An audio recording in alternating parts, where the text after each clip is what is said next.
YouTube, how's it going? The GOAT House is back with more position rankings for the 2022 NFL Draft. We got defensive linemen here. We did edge rushers yesterday. Those are, in my opinion, who will fit 4-3 3-4 outside linebackers.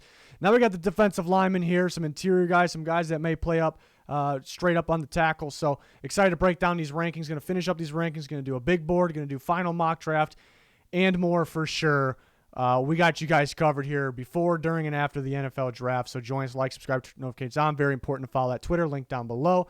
Let's move on to those superlatives for the defensive lineman. Day one impact, I'm going to go Devonte Wyatt. Doesn't really need any polishing. Very good at getting after the quarterback for an interior guy. Can stop the run. Very good movement skills, size, athleticism combo. Great veteran type prospect, it feels like, So I think he's kind of the most polished day one ready. Most upside. You got to go with Jordan Davis here. I mean, just a freaky dude that's already polished stopping a run, but what he could become disrupting pockets against the quarterback and just a type of player that we've never seen, really. So I got to go Jordan Davis. Best versus the run, I'm going to go Jordan Davis. I mean, he's just dominant, disrupting the run, stopping the run. Guys don't get by them. Teams were trying to run away from them. They'd have to double them. But a close second, a guy I'm a huge fan of, Josh Paschal from Kentucky, who some have him ranked with edge rushers because he's so versatile. I have him with the defensive lineman, but he is dominant stopping a run. Way different type of player of Jordan Davis, different defensive lineman. Best versus the pass, I'm actually going to go Perrion Winfrey. Very disruptive against the pass, high motor guy. Uses his length and athleticism to get after the quarterback, get pressure on the quarterback. And we saw that in the Senior Bowl as well. Won MVP for that reason. Most versatile, I'm going to go Josh Paschal from Kentucky. Again, a lot of people have him ranked edge. He actually played most of his snaps lined up with the tackle, so more of that 3-4 end. He also played on the edge, and he also played 3 technique, even lined up a nose tackle. So versatile. I like him as a defensive line prospect here. But we see the versatility. Best get off, and go Devonte Wyatt. Gets off the ball super quick, super explosive. Underrated. One of my favorite players of the draft, Josh Paschal. We'll talk about him more in a little bit. I don't think anyone's going to be higher on him than me. Most people, again, will have him ranked with the edge rushers. I think he's underrated, not talked about nearly enough. Then Eric Johnson from Missouri State, who was just a very under-the-radar guy because of where he played, the lack of production. But he has the traits you look for in defensive linemen in general, the length, the athleticism, and some strength as well. So he kind of has those traits. But now we move on to my rankings. Number one, going to go Jordan Davis, was borderline with the elite grade because he's not super involved in getting after the quarterback, right now. Also kind of limited snap. But I did notice in the national championship game, he had more snaps versus, it's all predicting what the play type's going to be. More snaps versus the pass, though, and Alabama was trying to pass the ball a lot, so that would be the reason for that. But it's not like he's only in on the rundowns. He can be involved in the pass game. So, a guy in a passing league not being crazy involved in that, it's hard to throw out that elite grade. But, in a draft like this, where, it's not the strongest draft, and you got this freaky guy that does not exist, and that is a dominant run stuffer. I mean, look at Vita Vea, what he does, a dominant run stuffer. He's able to develop, collapsing pockets in the passing game. It's a top-tier player, and you get another one here. And Vita Vea just got big money, so there's not too many of these guys, those types of impact guys, and there's not any of this guy in the league. So it's just a rare. Rare is an understatement, but the size athleticism combo just doesn't exist. Elite run stopper, disruptor, it's already polished. Just a massive human being, and it often took 2 guys to take out of the play, and even if that. I think a ton of upside. If you can work with this guy as a pass rusher a little more, who knows what he can become. Just so powerful. And, the NFL offensive lines are kind of gearing towards more athletic guys even. So that could be a bonus here for Jordan Davis. And he's not just a nose tackle. He's a D-tackle, nose tackle, can line up multiple spots. Again, upside as a pass rusher. Not involved ton in the pass game, somewhat limited snap counts. Look at the rest of the defensive linemen on Georgia. They had so many guys, though. If you can take that Georgia defensive line and put it on an NFL team, and they'd be in business. It was that good. People don't realize. I think people realize it was really good, but people don't realize it was an NFL defensive line, rotation-wise. A guy like Jalen Carter's going to be a top pick next year. I mean, he had less snaps than Jordan Davis in a national championship game. Trayvon Walker led the way with defensive line snaps, and it was Wyatt. So they're just so good there. Round 1 grade for Devonte Wyatt, 2 in a row from the Bulldogs here. 6'2", 304. So yeah, I mean, look at a 300-plus pounder, and he can move. He can move. And when Jordan Davis actually ran. I mean, more impressive because his weight's even more. But you look at the agility, the lateral movement from Devonte Wyatt, and it's extremely impressive. That's where he is. That's where he's best, really. There's zero hesitation. Once he reads the ball, once he figures out where it's at, zero hesitation, flies to it. The get-off really stands out to me, which I'm a big fan if a guy has get-off already heading into the NFL. So I see upside as a pass rusher here because he's kind of got it. He just needs to finish those plays. And like we said, he's very good at attacking the ball once he knows where he's at, but not super instinctive or great reading where the ball is at. Could get better there. And he's 24. He's 24 years old, so I'm not old, but I'm the older side of the group. Production hasn't really matched the traits yet. So you do wonder, the traits, and he's been there for 4 years. It's he should have more production. So, but that's, some people have him at number 1, but I got him at number 2. And this is where I surprise a lot of people. No one's going to be higher on Josh Paschal, I don't think, than me here. And again, a lot of people will rank him with the edge rushers, and he did play a lot of snaps off the edge. He played most of his snaps over the tackle, which I consider a defensive lineman. Usually your 3-4 ends are over the tackle. Those types of guys usually move around a bit, which you have here. So 6'2", 270. So if he is going to play more interior, because at times he played 3 technique, which I consider interior, D tackle over the guard, and even nose tackle, which he looked pretty good there. You probably need more weight and strength to do that, but he can move around. You can slide him inside on passing downs. I kind of like him for the most part just over the tackle. I thought where he was best, or 3 technique on passing downs, and even off the edge at times. But yeah, I definitely like him as a defensive line. He is dominant playing and reading the run. I mean, it's like he's shot out of a cannon attacking the ball, and it's very exciting, very fun to watch. Just read. I don't know what's better, the way he reads it or the way he makes the play. I can't tell what's better. They're both, top tier, absolutely top tier. You do not need to coach that. He's going to come in and make an impact right away. Extremely athletic, explosive. You see the quickness, the speed. Just the explosiveness, obviously. Extremely high motor. Very likable kid, too. Very good character. I keep hearing that as well. Teams really like his character. Kentucky speaks highly of his character. And I think, he might be the most versatile. We talk about Trayvon Walker, who I have with the edge rushers, being maybe the most versatile. I think Paschal being up there. He's lined up mainly over the tackle, then edge, then interior D-line. 3 technique, nose tackle, even at linebacker at times. There was some good moments at nose tackle, really. So just love the versatility. I think his best play comes from over the tackle, and again, maybe 3 technique, which is a hair outside of the guard, so not too far off from over the tackle.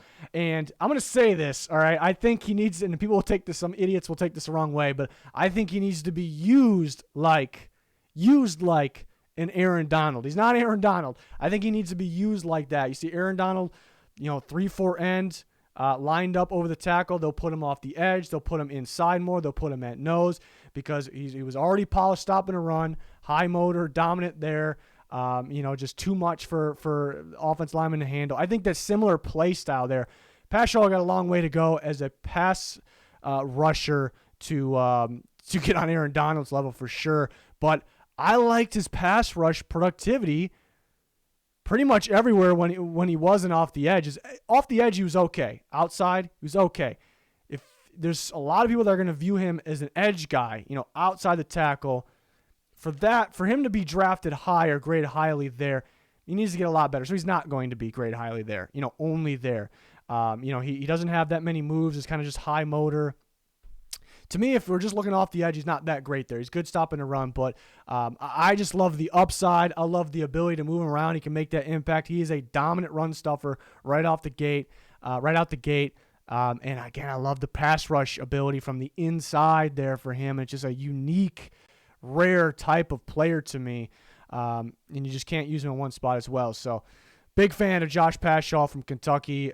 Very fun watch. If you haven't watched any of him yet, very fun watch. So as you can tell, I like him a lot. Limited round 1 guys that, I'd take a chance on him late. I don't think he's going to go there. He's really getting 3rd round talk. But I think it's those people that are like, all right, here's this edge rusher from Kentucky. Let me go watch him off the edge and see his pass rush productivity there, and it's underwhelming. I think you're looking at him the wrong way, in my opinion. I don't know. It's a unique type of player. 4, going to go Travis Jones, who had a monster Senior Bowl, really good outing there, practices, showing some ability to maybe be a better pass rusher than we thought he would be. 6'4", 325, so it's a big body guy. I think early round 2 makes sense to me. I wouldn't be against late round 1 at all. Just super powerful, explosive, power stop in a run, obviously. Not going to throw guys off him and go make a tackle for loss in the backfield on the run, but he'll kind of clothesline people, gap stopper there.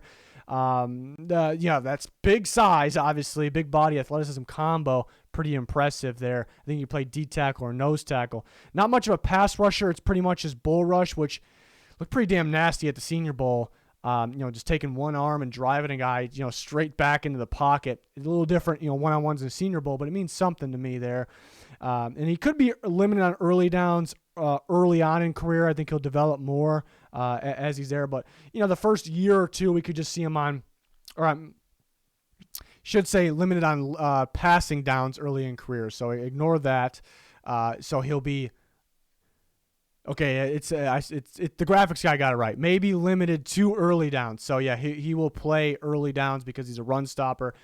Needs to work on his pass rush productivity there. But I think he'll get that together. The number 5, Perrion Winfrey, who I like a lot.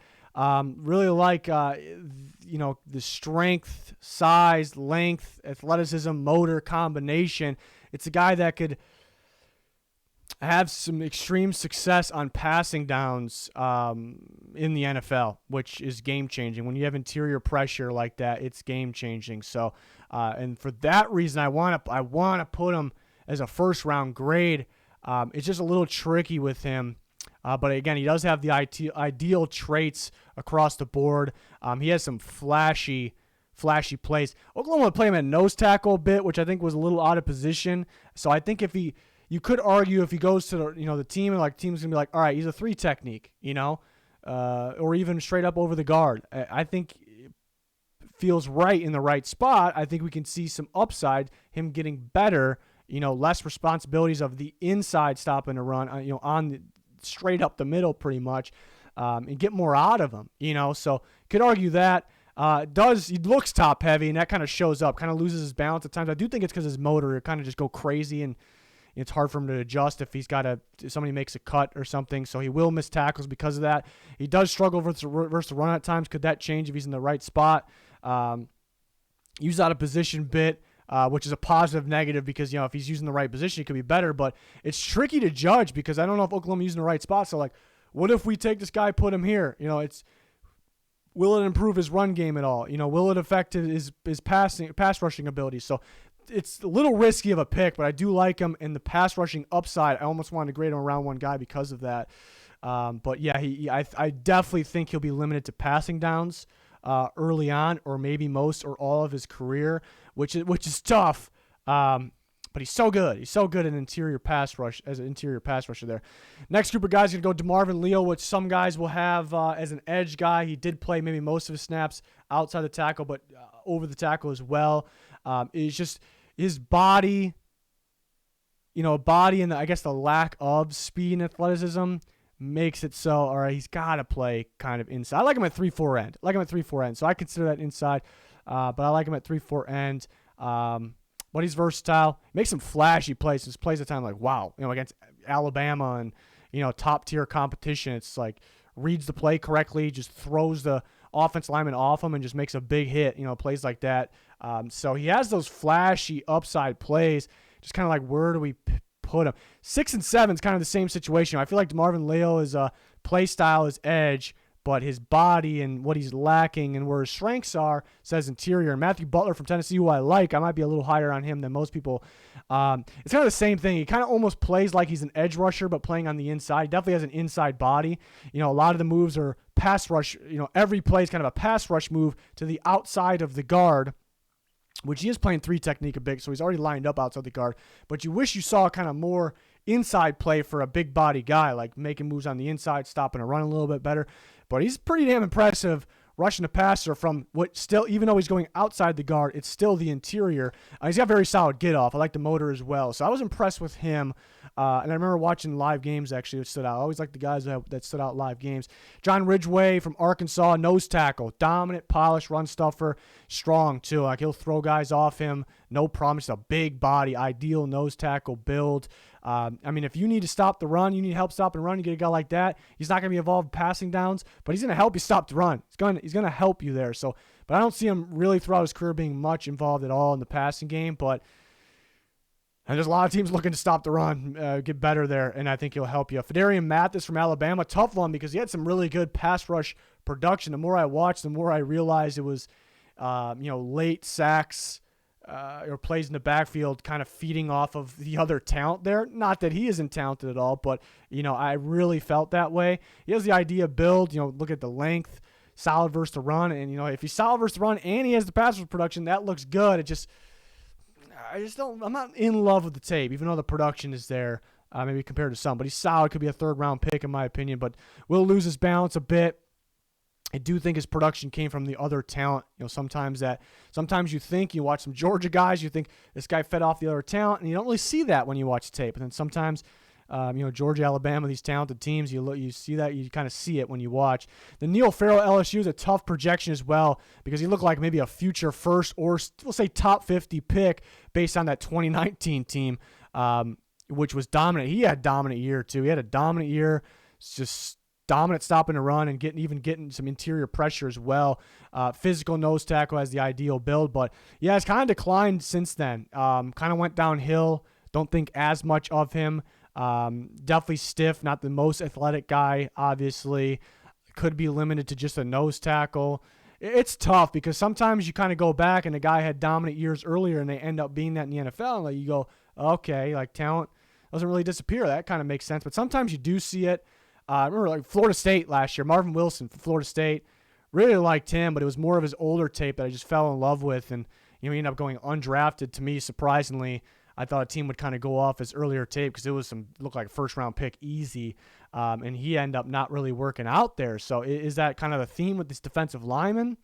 I don't know. It's a big question there. So, yeah, it's a tricky one. It's a tricky one for sure. But we got a good mixture of kind of the pass rushing D lineman that'll play 3-4-N, 3 technique, or the interior guys, or kind of the versatile guys, all the above. So it's a unique class here. Excited to see how they come off the board. Let me know your guys' thoughts, your comments down in the comments. And we're always talking on Twitter as well. Make sure you follow that. It's very important. Like, subscribe, turn notifications on because we have full NFL coverage here. We got you covered for the draft before, during, and after. So join us. That's going to do it for this one. Thanks for watching. Goodbye.